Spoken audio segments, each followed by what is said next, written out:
Hello mga boss, kumusta? Time check 4 o'clock. So naubusan tayo ng 2F Stingray fiber, kaya i-continue natin bukas. So for the meantime, magpe-paperworks muna tayo. Ang dami ko ng pending na paperworks, yung mga meters, tapos kung ano yung mga duct, David Chechibureche. So tayo ay magkwentuhan habang paperworks ako. 25 Kaho Street, 292 meter. Yan boss.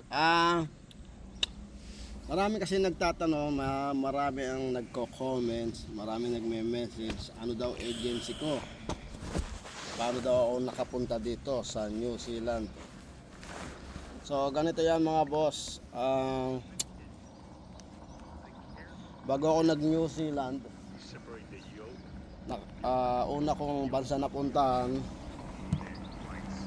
Dubai. Pag Dubai ako, nakapag Saudi, nakapag Qatar.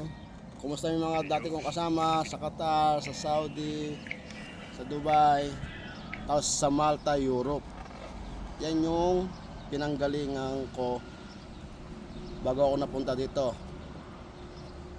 So mga boss, pagpunta ko dito, direct ako, hindi ako nanggaling ng Pilipinas. Nanggaling ako ng Malta, Europe. 2017 mga boss. Kaya sa mga nagtatanong po, wala po akong agency. Just search lang po sa mga website. Yung mga binibigay kong website, yung sick.co.nz or Trade Me. Doon lang po kayo maghanap. Tapos pag sinuwerte, doon kayo makakahanap ng employer. Tapos kayo magpa-process ng visa. Magbibigay lang sila ng requirements.